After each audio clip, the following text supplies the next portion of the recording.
You ever have one of those mornings where everything's going fine until it absolutely isn't? That was me, last Tuesday. Sun was out, dew on the grass, and I had just finished my coffee when I climbed up into my combine harvester, ready to start the day. Harvest season waits for no one. Least of all for Karen. She was the HOA president of our little gated neighborhood, if you can believe a working farm like mine ever got roped into one. Legacy zoning weirdness, that's what the lawyer called it. My grandfather's land had been here since the 1930s, long before the developers built winding roads and stucco mansions around it like some sort of suburban crown. I stayed. Because the land was mine. Because it mattered. But people like Karen, they don't see land. They see leverage. She always hated my barn. Said it clashed with the community's neutral palette. Told me if I didn't paint it taupe, I'd be fined. I told her if she ever brought a paintbrush near it, I'd hang her HOA badge on my weather vane. That was 6 months ago. Since then, she'd tried everything to make my life miserable. Complaints about noise, even though I kept my tractors off before 7 a.m. reports of unapproved livestock gatherings, which was just my nieces feeding ducks. She even once called the city on me for improper silo coloration. I didn't even know that was a thing. But Tuesday? That's when she took it too far. I came out around 5:45 a.m., same as always. Tractor was fueled. Fields were ready. But when I rolled down the gravel lane and turned the corner toward the barn, I hit the brakes so hard I nearly choked on my thermos. There it was. A white Porsche Cayenne. Sleek. Pristine. Parked sideways across both barn doors like a middle finger made of German engineering. Karen. Now, I know what you're thinking, maybe she had a reason. Maybe it was an emergency. Maybe she broke down. Wrong. Sitting on the hood in yoga pants and oversized sunglasses was Karen Whitmore herself, legs crossed like she was posing for the cover of Suburban Tyrant Monthly. She was holding a pink smoothie and scrolling on her phone, like this was her driveway and not my working farm. I climbed down from the harvester, boots crunching on gravel. Karen, I said, keeping my voice level. You're blocking my barn. She didn't even look up. I'm exercising my right to enforce temporary access restriction due to unresolved HOA violations, she said, sipping her smoothie. This is an official community matter. What violation? Unapproved agricultural activity, she replied, like that made any sense at all. We've received multiple reports of unauthorized machinery and offensive crop placement. Offensive crop placement. I swear, if I'd had a camera crew with me, it would have gone viral. Karen, I said, taking a step closer, move your car. Now. She finally looked up. Or what? You'll call your little tractor friends? That's when I knew something inside her had snapped. See, HOA bullies like Karen, they get addicted to control. Most people roll over, sign their citations, repaint their mailboxes. But not me. I walked back to my combine, climbed in, and fired her up. She didn't move. The combine roared to life like a beast from a different century, gears grinding, pistons pumping, that huge header blade spinning lazily like it was stretching its arms. Karen didn't flinch. She thought I was bluffing. She didn't know me. Not yet. And what happened next? Well, let's just say the sound of German plastic under farm steel is something you never forget. But I'll get to that. Because this story isn't just about a Porsche.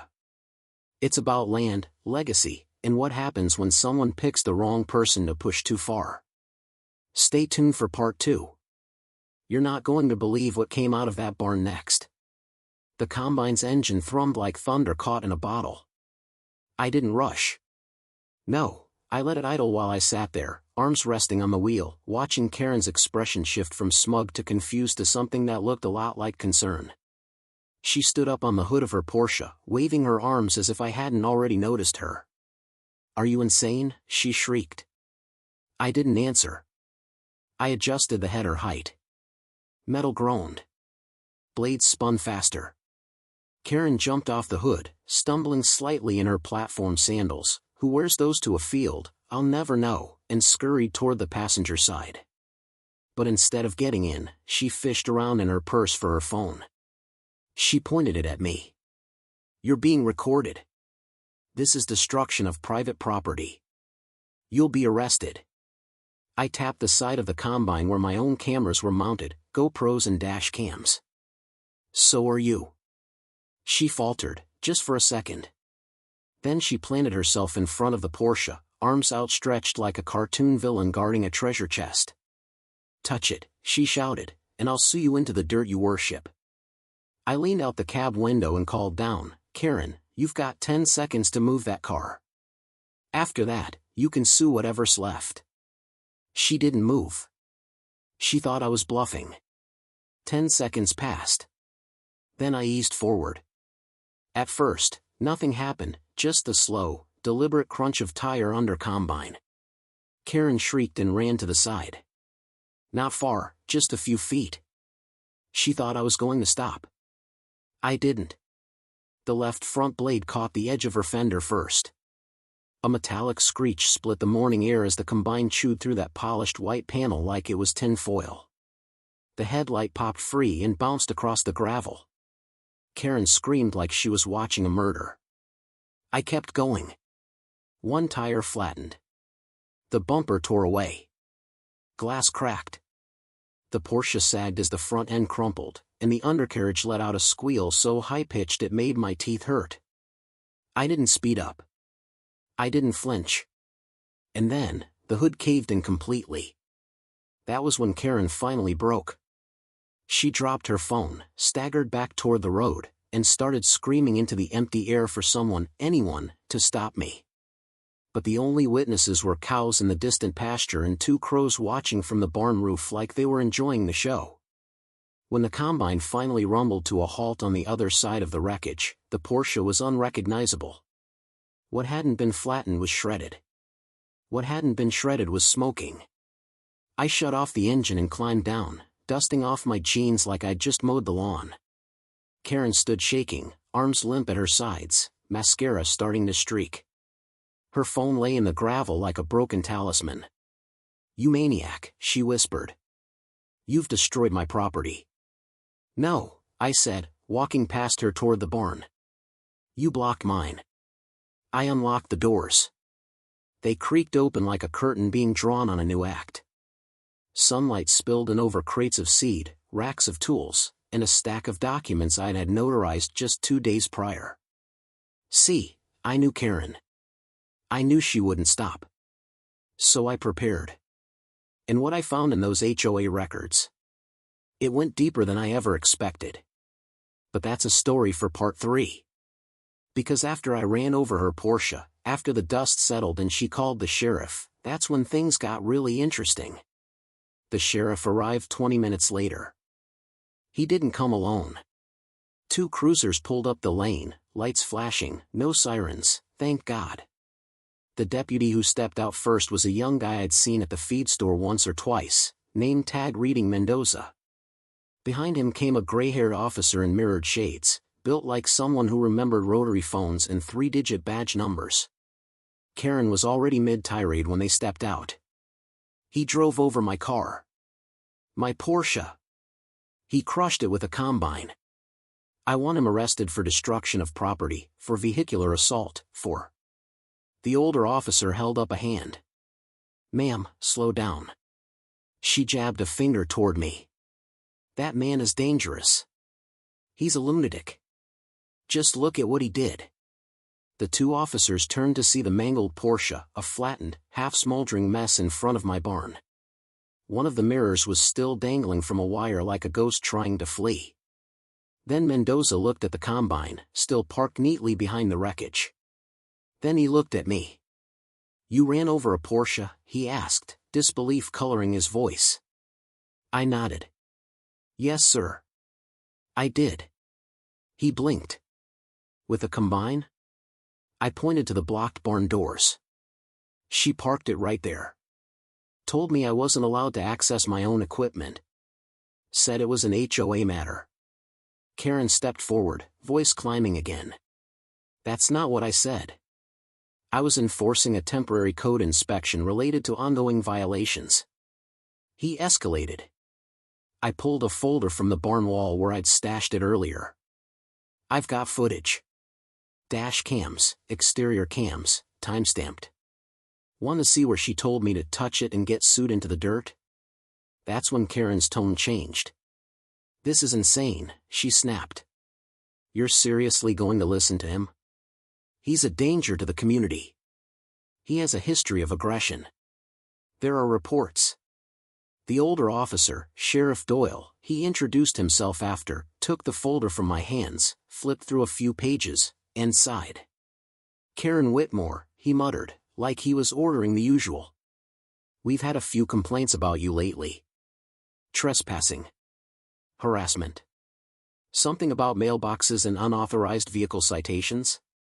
That's HOA business, she barked. And this, he said, thumbing toward the Porsche, was parked on his land? Karen's mouth opened, then closed. Doyle tilted his sunglasses down just enough to meet her eyes. Then it's not HOA business anymore.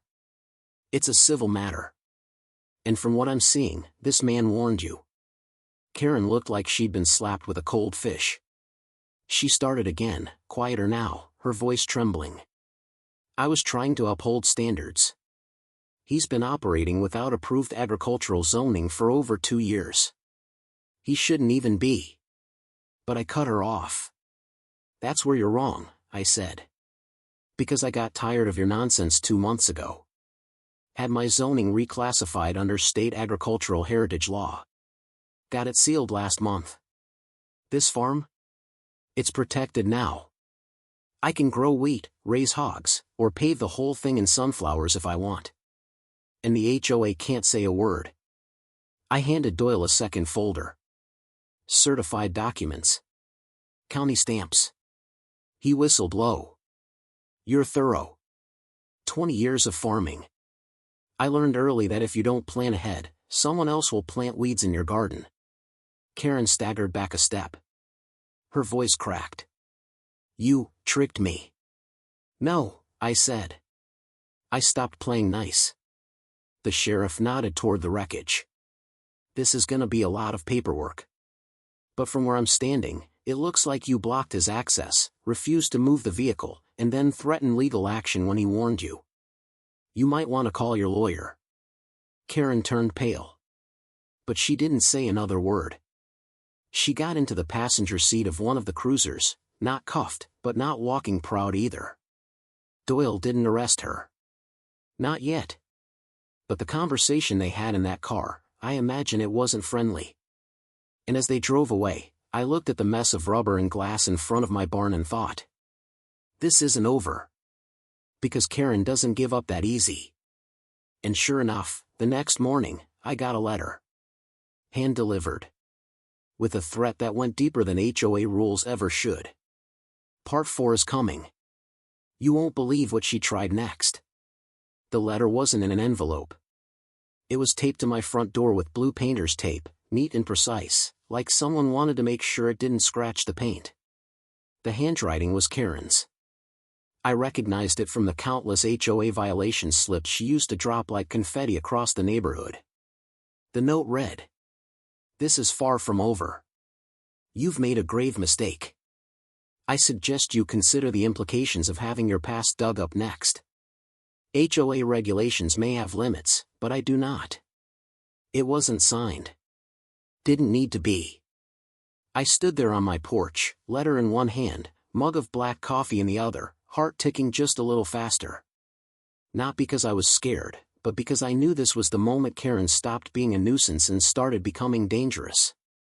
She'd already lost the public battle. Now, she was taking it underground. That afternoon, I drove into town and met with Dean Halpern, my attorney. Former state prosecutor, quiet guy, carried a binder the way most people carried a lunchbox. He read the note without blinking, flipped a page in his leather folio, and said, "She's bluffing. But we treat it as a threat." I figured, I said. She mentioned my past. Dean paused, pen in hand. Your past. I nodded. She's going to dig. And she might find something. He looked up. Should I be worried? I took a breath.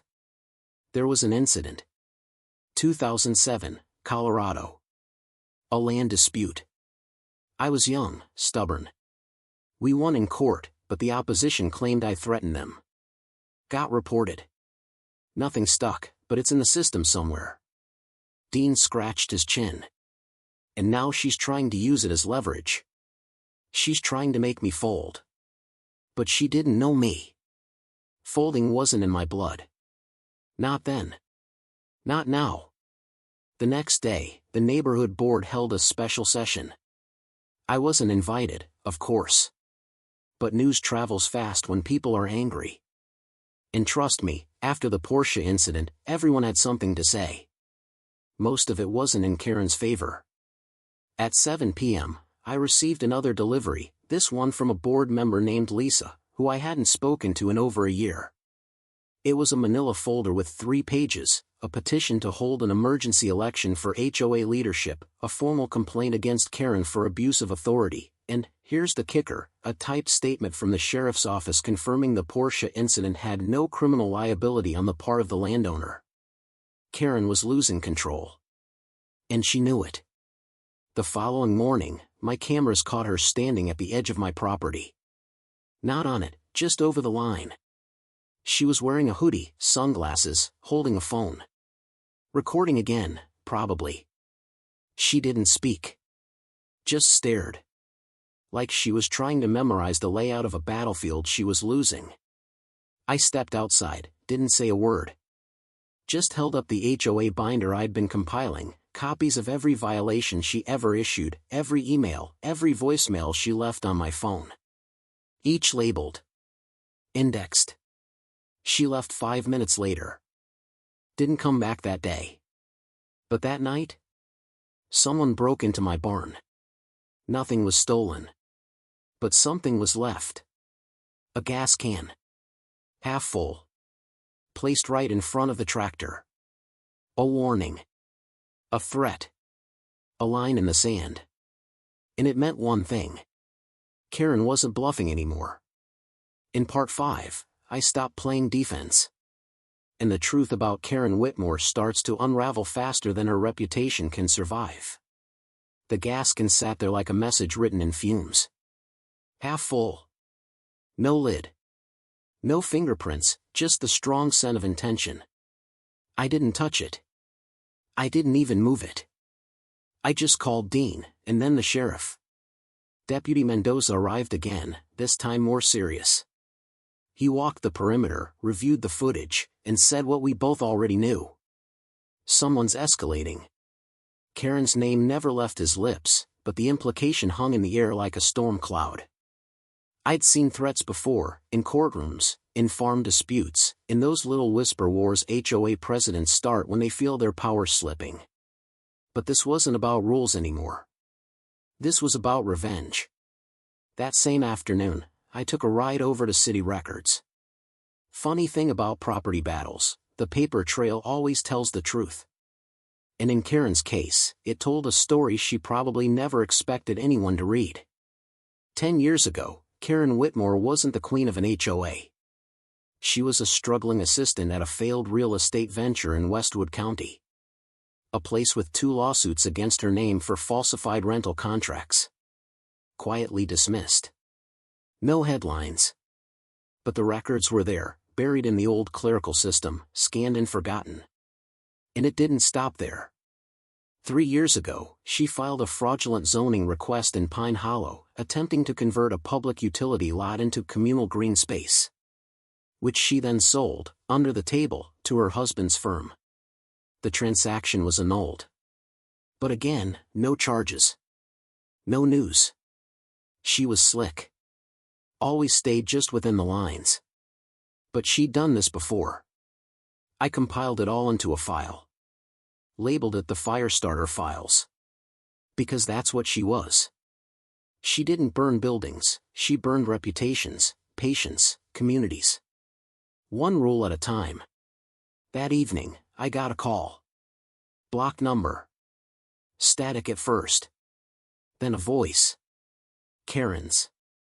Back down. While you still can. I didn't answer. Just listened to the hiss of her breath, the smug assurance in her tone. Like she believed herself untouchable. Then I ended the call. And posted the first page of the Firestarter files to the private neighborhood message board. No accusations. No insults. Just a document. A date. A scanned image of a court record bearing her name. Within an hour, the post had over 40 replies. By midnight, 3 more neighbors posted anonymous complaints, one about her peering through windows. Another about a dog she'd threatened to have removed for nonconforming posture on a lawn. That wasn't a joke. By morning, the HOA inbox was full. At 11 a.m., Karen was officially suspended pending an emergency review. But she didn't go quiet. She went nuclear. She filed a restraining order. Claimed I was threatening her safety, sabotaging her car, stalking her property. She cited the combined incident. Called it an act of male-dominated intimidation. Her lawyer submitted it with flair. The media picked it up. And I became, for 48 hours, the farmer who ran over a Porsche in an HOA feud.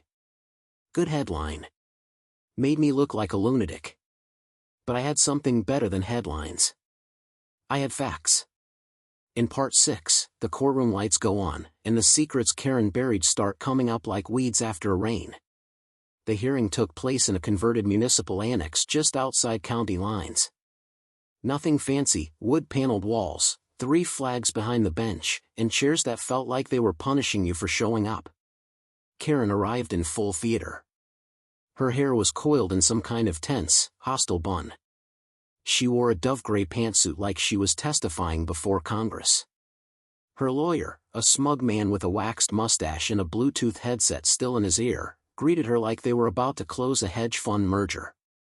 I walked in wearing boots, clean jeans, and the same flannel shirt I wore when I won last year's grain yield competition. My lawyer, Dean Halpern, carried a briefcase and a scowl like he wanted to file motions just for fun. The judge was a practical woman named Elaine Morris. Former farm kid, turned district judge. She looked at both parties like she'd already seen this show too many times. Let's keep this brief, she said. One side's claiming harassment and intimidation. The other's claiming trespassing and property interference. Let's focus on facts. Karen's lawyer began his opening with flair. He described me as a volatile landowner with a documented history of agricultural aggression, whatever that meant. He called the combined incident a grotesque display of force. He leaned into every word like he was writing a novel, not making a case. But then it was Dean's turn. He didn't raise his voice. Didn't even look at Karen. He just placed 3 binders on the table, one red, one black, one labeled Exhibit C, gas can. Your Honor, he began, we will prove that Mrs. Whitmore not only trespassed on private land, but knowingly used her authority as HOA president to intimidate, threaten, and fabricate violations against my client. We will show evidence of an orchestrated campaign designed to provoke him into a response. Which he gave, legally. And, might I add, with considerable restraint. Karen snorted audibly. The judge raised a brow. Mrs. Whitmore, control yourself. And then Dean started the playback. First, security footage, Karen parking the Porsche in front of the barn. Then, her sitting on the hood, sipping that smoothie like she was queen of the soybeans. Then the audio. Her voice, saying, touch it and I'll sue you into the dirt. The courtroom went silent. Next came the HOA documents, violations issued against me for excessive tractor noise, offensive wheel patterns, and my personal favorite, planting corn in rows inconsistent with community visual harmony. The judge actually chuckled at that one. Is that real? It's Exhibit D, Dean said. Karen's lawyer tried to spin it. Said I was belligerent and confrontational. Then Dean dropped the Firestarter file. 3 past cases. 1 falsified zoning request. 2 dismissed complaints with suspicious patterns. All pointing to the same tactic, weaponizing bureaucracy to target people Karen didn't like. The judge leaned back. "I've seen enough," she said. "This restraining order is denied. As for your conduct, Mrs. Whitmore, I'm referring this to the County Ethics Board for further review." Karen's face froze. Her hands clenched so tight her fake pearl bracelet snapped and scattered across the desk like a string of cheap apologies. Dean didn't smile. He just packed up his binders, looked at me, and said, "One more we'd pulled." But it wasn't over. Because as we left the courthouse, I noticed a man in a dark gray suit watching us from across the parking lot. He wasn't with the press. He wasn't with Karen. And when I looked back, he was gone. But I'd recognize that face anywhere. Karen's husband. And rumor was, their marriage wasn't as pristine as that Porsche used to be. In Part 7, secrets start leaking like oil under pressure. And what I uncover next makes everything so far look like the warm-up act. You ever meet someone's spouse and feel like you've already read the ending of a story they don't even know they're in? That was my first impression of Charles Whitmore. Slick. Polished. Every part of him ironed flat, from his banker blue suit to the sharp part in his gray hair. He wasn't a big man, but he radiated presence like a credit score with legs. The kind of guy who made people nervous without saying a word. And he was watching me. I saw him again 2 days after the court hearing, this time outside the local grocery store. He wasn't buying anything. Just leaning against his Lexus, arms crossed, wearing mirrored sunglasses and that same unreadable face. I walked right up to him. "Need something?" I asked. He removed the glasses, slowly. "No," he said. But I figured I'd get a look at the man who finally knocked Karen off her pedestal. He said it like a compliment, but his tone was clinical, like a coroner admiring a nice autopsy. "You proud of her?" I asked, not breaking eye contact. He laughed. "Short. Dry. Karen likes power. Always has. I just didn't realize how far she'd go to protect it." Then he leaned in. "You've got no idea what you've stirred up." I didn't flinch. "Try me." He looked me over, then shook his head like I wasn't worth the next sentence. Got back in his car and drove off without another word. But that conversation, it got under my skin. So I called a friend of mine, Jayla. Former reporter, now runs a community watchdog blog. I gave her the names. Karen and Charles Whitmore. Their previous residences. Karen's old HOA jobs. Charles's banking firm. Jayla got back to me 2 days later. And what she found? It blew the hinges off the whole story. Turns out Charles wasn't just a regional bank manager. He was tied to a private lending firm known for pressuring neighborhoods into residential revitalization loans. High interest, low transparency, often pushed through HOA boards run by, guess who? Karen had been a foot soldier. Every HOA she led saw sudden interest rate spikes. Random foreclosures. Hidden liens. And at the center of every paper trail was the same set of names: Karen Whitmore, HOA president. Charles Whitmore, funding coordinator. It wasn't about paint colors. It was about property flips. Quiet takeovers. Targeted pressure. And they'd tried to do it here. To me. To my land. Except I didn't fold. I didn't take their bait. And now the cracks were showing. The next week, the HOA board held its emergency election. Karen didn't show. Charles didn't either. And for the first time in years, the room felt like a community again, not a courtroom. Lisa was elected president. First act? Repeal half of Karen's most ridiculous rules. Second act? Launch an audit. But that wasn't the end. Not even close. Because 2 days later, Charles Whitmore's Lexus was found abandoned at the edge of Miller's Creek. Door open. Engine running. And Karen? She was nowhere to be found. In Part 8, the past finally catches up. And it brings a harvester with it. The Lexus sat idling by the creek for nearly 4 hours before anyone touched it. Charles was gone. His wallet, phone, and keys were still inside. So was a printed document. A deposition. From a former HOA treasurer in Pine Hollow who'd gone silent years ago. It laid everything out: dates, fake assessments, backdoor deals. Karen's name was in bold. Charles's was signed in ink. I read it twice. Then I read it again. By the next morning, word had spread like fire in dry grass. Karen Whitmore, disgraced HOA president, suspected fraud architect, and self-declared queen of community standards, was officially missing. But I wasn't surprised. Because 2 days before she vanished, I got a package. No return address. No markings. Just a manila envelope, taped shut with surgical precision. Inside was a photo. Me, standing on my porch, coffee in hand. And beneath it, one sentence typed in small black font.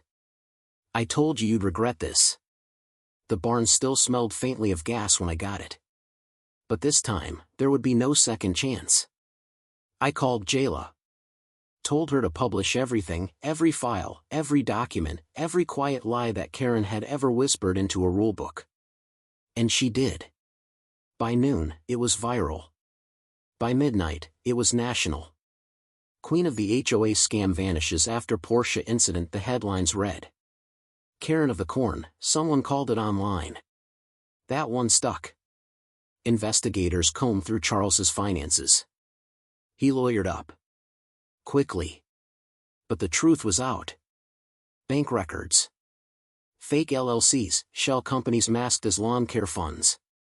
By week's end, 3 more HOA boards in surrounding counties were under state audit. And the kicker? Karen's house was listed for auction. Not by the bank. By the county. Turns out the taxes she used to fine everyone else hadn't been paid in 3 years. Funny, how the enforcers always forget their own rules. But the real end came quietly.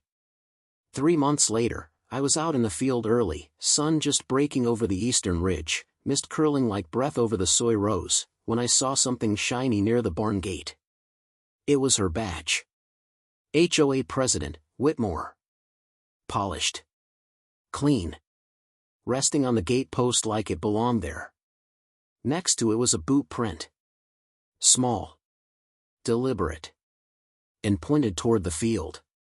No note. No sign. Just that badge. Like a ghost handing over a crown no one asked for. I didn't call the sheriff. Didn't tell a soul. I just picked it up, turned it once in my hand, and threw it as far as I could into the empty field beyond the barn. And for the first time in a long time, I felt peace. This land? Still mine. The barn? Open. And the combine? Parked right where I left it. No more violations. No more Karen. Just the sound of wind through crops. And a community finally free of the tyranny that once drove a Porsche where it didn't belong.